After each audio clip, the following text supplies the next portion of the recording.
Oke, halo soulmate, good day mates. Ketemu lagi dengan saya Ika Febrilia di Mate Channel, dan pada kesempatan siang hari ini saya kedatangan dari dua mahasiswa saya ya, dari Prodi Bisnis Digital. Oke, silakan memperkenalkan diri dulu teman-teman. Ada siapa aja di sini? Halo mates, aku Jihan dan aku dari kelas Bisnis Digital C. Jihan. Oke. Oke, halo mates, aku Akna dari Bisnis Digital C juga. Sama Akna? kayak Jihan. Iya betul. Oh, jadi ada Akna dan ada Jihan gitu ya. Kalian apa kabar siang hari ini? Alhamdulillah baik Bu. Baik ya, sehat ya. Alhamdulillah Semangat sama banget sehat. hari ini. Wih, semangat 45 ya. Iya, semangat banget. Oke, kita mau bahas tentang perilaku konsumen. Tadi di kelompok sebelumnya kita bahas tentang perilaku konsumennya TipTop. Ya. Nah, kalau kalian mau bahas perilaku konsumennya apa nih? Kita mau bahas perilaku konsumen dari Mr. DIY, Bu. Mr. DIY. Iya, betul. Oke. Apa yang menarik dari konsumennya DIY? Siapa yang mau cerita? Oke, mungkin aku dulu kali ya. Oke, Jihan. Jadi si Mr. DIY ini itu kan dia adalah salah satu toko retail ya Bu. Toko retail yang bisa dibilang itu terbesar di Asia sekarang, untuk sekarang. Apalagi itu fun fact-nya itu si Mr. DIY ini untuk produk-produknya tuh juga banyak Bu. Dia itu di setiap cabang itu ada 20.000 produk. 20.000 jenis produk. Iya, 20.000 jenis produk. Oke, di setiap cabang ya? Iya, di setiap cabang. Dan itu juga udah ada hasil risetnya sendiri dari si Mr. DIY-nya juga di situs resminya dan di laporan manajer perusahaan dia. Nah, di situ itu untuk perilaku konsumennya sendiri sih menurut saya di sana tuh kebanyakan anak-anak kuliah kayak kita Bu, sama ibu rumah tangga itu.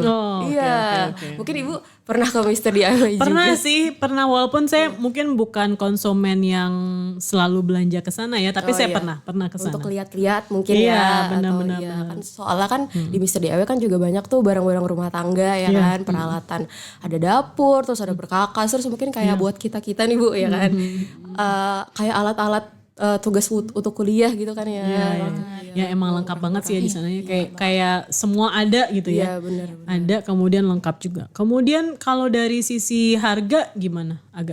Siapa Aga tadi benar ya? Akna, Ibu. Akna. Iya. Gimana Akna kalau dari sisi Kalau dari harga? sisi harga, dari Mr. DIY tersebut juga punya moto Bu, yaitu always low price. Jadi udah keren banget nih, dari motonya aja udah low price. Udah ketahuan ya, udah pasti banget murah. nih. Jadi Mr. DIY itu menunjukkan buat kalau misalnya semua tokonya ini juga barang-barangnya itu selalu murah.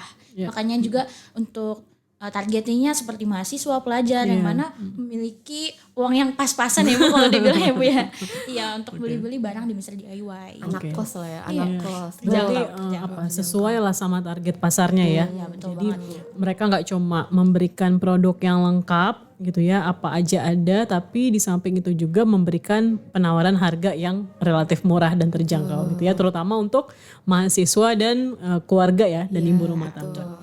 Oke, kemudian apalagi yang menarik dari sisi konsumennya DIY setelah kalian melakukan riset tadi? Dari sisi demografi, itu berarti kalau demografi perempuan atau laki-laki yang paling sering ke DIY? Perempuan Ya? Bu.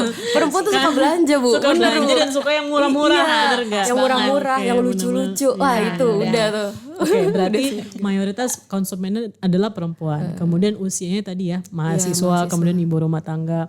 Kemudian dari sisi income, pendapatan untuk Mr. DIY ini sendiri. bukan pendapatan pendapatan konsumen. konsumennya. Untuk kalau pendapatan konsumennya itu dia kita belum bisa ngasih range, cuman dari hasil riset kita itu pendapatan mereka itu bisa di bawah 5 juta. Karena mereka sendiri ini, Mr. DIY ini kan juga nganut strategi marketing yang dimana value for money. Jadi dimana mereka itu ngasih produk yang kualitasnya tinggi tapi dengan harga yang terjangkau. Iya. Berarti bisa disimpulkan menengah atau sampai menengah ke bawah kali ya, kalau dari sisi income. Oke, itu dari sisi demografi. Kemudian hal-hal lainnya yang berkaitan dengan perilaku konsumen, apa kira-kira yang menarik dari DIY? Yang menarik itu mungkin mereka tuh di sistem loyalitas sih Bu. Kayak misalkan kayak mereka itu lebih berharap ke misalkan di Mr. DIY ini ada cashback atau reward, atau mereka-mereka yang sering belanja di Mr. DIY ini mereka tuh pengen ada sistem kayak misalkan setiap kita belanja kita bisa dikasih reward, entah itu poin ataupun mungkin cashback kayak gitu-gitu sih Bu. Terus promo konsumennya pamrih ya. Ya nggak sih, belanja tapi pengen ada rewardnya, pengen bisa cashback, pengen diskon gitu ya. Itu emang konsumen yang ya saya banget gitu ya. Oke, berarti dari sisi loyalitas bisa dikatakan mereka tertarik sama produk tuh karena memang harga. Dan tadi ya promosi-promosi yang ditawarkan ya. Oke. Kemudian apalagi teman-teman dari DIY ini? Kalau misalnya kita compare sama toko sejenis gitu ya. Let's say S Hardware mungkin sejenis gak sih sama dia? Iya, Perkakas juga itu. Iya, Perkakas juga kan. Tapi mungkin kalau S Hardware dari sisi harga lebih mahal ya. Lebih mahal. Sebenarnya kalau S Hardware itu kan dia berarti kan udah gimana ya? Toko retail yang ya sebenarnya itu kompetitornya si Misa Dia juga kan. Nah, cuman dia mungkin lebih fokus ke kalau saya lihat dari S Hardware ya, ada elektronik juga kan dia ya, elektronik. DIY enggak ya? Iya, kalau DIY itu enggak ada. Dia cuman mungkin alat-alat kayak dekor rumah, pokoknya kayak kebutuhan sehari-hari gitu buat dekor rumah, alat dapur, terus juga untuk buat kita beli hadiah-hadiah buat temen, buat siapa, saudara kayak gitu. Ya lebih ke kayak perintilan di rumah lah ya. Betul. Yang dibutuhkan di rumah perintilannya mereka jual gitu ya. Dan kalau misalnya bicara tentang lokasi nih, Akna, kalau bicara tentang lokasi, bener ya? Iya, Bener betul kan, Ibu.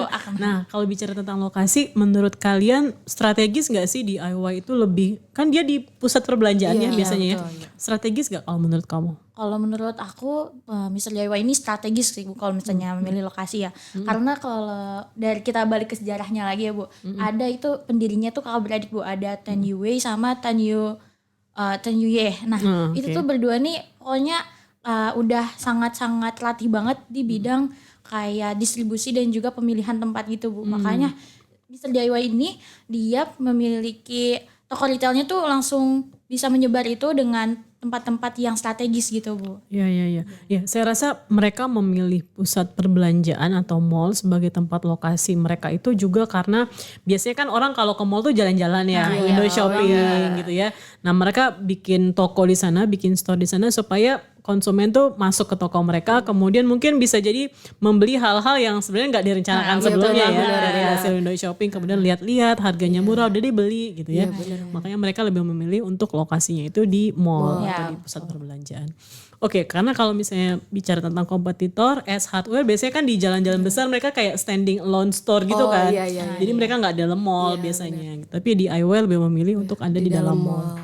Oke, good. Terus bicara tentang diskon dan promosi lainnya nih teman-teman. Kalau misalnya harga kan udah jelas murah. Tapi kalau promo-promo yang lainnya ada apa aja Jihan? Kalau promo-promo diskon itu dia kayaknya lebih ke season sih Bu. Dia lebih ke musim. Kayak misalkan lagi ada musim Natal, terus ada Lebaran, itu biasanya itu diskon tuh Bu. Iya kayak misalkan di barang-barang tertentu itu dia diskon. Dan mungkin rata-rata di barang-barang tertentunya itu lebih ke peralatan-peralatan yang dibutuhin saat musim itu. Kayak misalkan di Lebaran ya, di Lebaran tuh mungkin sebenarnya tuh kan di Mr. Dewi juga ada snack juga tau, ya kan? Ada snack juga di situ jualan snack ringan-ringan. Terus kayak misalkan kalau untuk di musim Natal berarti dia akan jual perlengkapan Natal kayak gitu-gitu. Oke, berarti disesuaikan dengan event juga ya. Iya.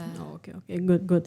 Nah, apalagi teman-teman dari DIY ini, kalian sebagai duta DIY, apalagi yang bisa diceritain?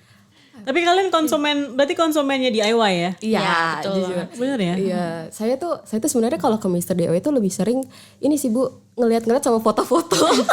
Biasanya pakai topi gitu ya, foto-foto pakai topi. Awalnya memang kalau orang masuk ke DIY itu biasanya kayak window shopping ya nggak sih? Awalnya tuh lihat-lihat, tapi terus ada yang lucu ya, ada yang Tiba-tiba udah sekantong aja gitu belinya. Dan yang terdekat kan dari sini GPS ya, bener nggak? Bener, DIY ada kan di GPS. Oke, berarti kita ke GPS nih sekarang. Ayo Bu. Kita belanja, let's go. Oke, menarik sekali Soulmate obrolan kita pada siang hari ini tentang konsumen DIY. Nah, ini mereka seperti mereset diri mereka sendiri karena teman-teman saya ini merupakan konsumennya DIY gitu ya. Nah, Soulmate kira-kira konsumen DIY juga bukan ya? Mungkin bisa tulis di kolom komen ya pengalaman kalian berbelanja di DIY. Oke, sampai berjumpa lagi di topik-topik marketing berikutnya. Terima kasih ya teman-teman. Sampai jumpa. Sampai jumpa. Good day mates. Good day mates.